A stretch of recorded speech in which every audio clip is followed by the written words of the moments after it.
It's the new normal for very talented race drivers who aren't in Formula One. Race, race and race some more. And there's no better example of the racing driver 2017 style than Sweden's Felix Rosenqvist, who this year's racing Formula E, LMP2, Super Formula in Japan and Porsche Cup.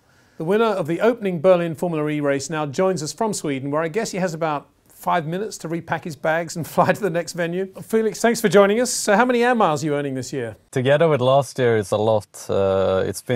It's been really two hectic years so far. But yeah, I'm sort of starting the last stint now in 2 weeks, and then it's gonna be a bit more calm the last couple of months this year. So it's gonna be quite nice to get a bit more free time.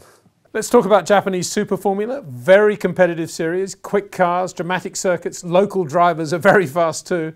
Yeah, it feels very much going back in time, I have to say. It's a little bit back to basics, something like Formula 3. You know, there's not much strategy going on. It's not, you know, it's quite brain dead, let's say. It's just about racing and going quick, which is quite refreshing as well after doing Formula E, which I also very much enjoy. But I feel it's a perfect program because I get both sides of, you know, I get one series which is super high tech about strategy, and you have to be very two-sided, let's say, in terms of driving, and then yeah, Super Formula, which is just about going as fast as possible. So yeah, I really like the way I have it right now, especially in qualifying. You know, it's almost like an F1 car. When the tires are new, when you have the peak on the tire, when the fuel load is low, it's you know, it's something like a dream come true to drive on Suzuka, for example, the first sector. It's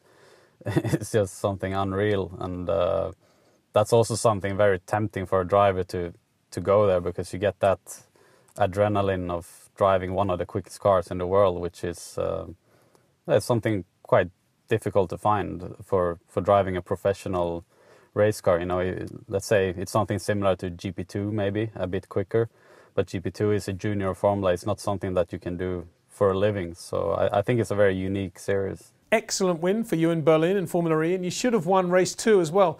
How are you enjoying Formula E? What's the car like to drive?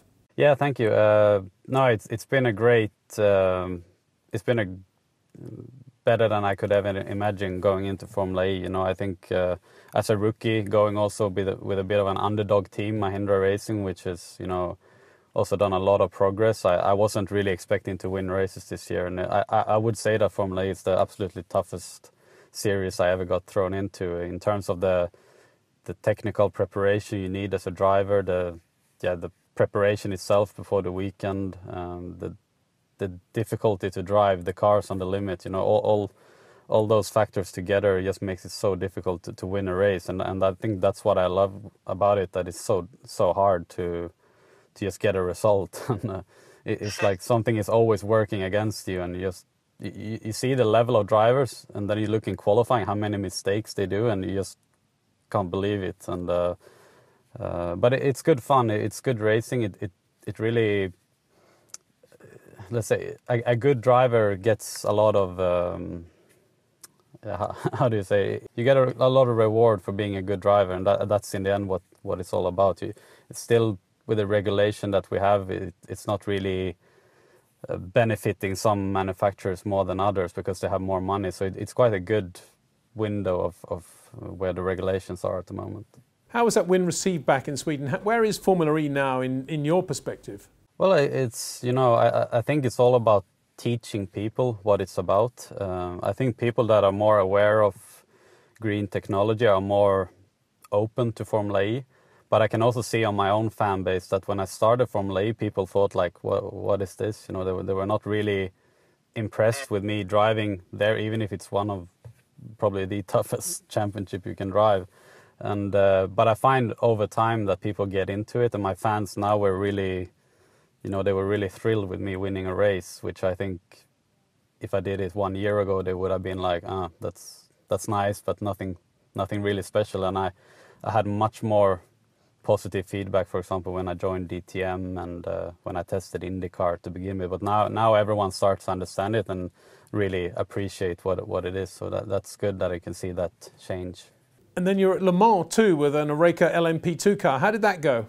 It was just It was just nuts. I think it was one of the craziest things I've done. I haven't really heard it from so many others, but I found I had such a respect for the race, for the speed you have, for the, yeah, you know, you're going in the middle of the night, you travel 330 kilometers an hour and you're passing cars around inside, outside. I found it really, I did Spa 24 hours last year, which was probably the most fun race I've done. But Le Mans was something more, it's more dangerous, it gives more respect to you, so it's not to be played with, let's say.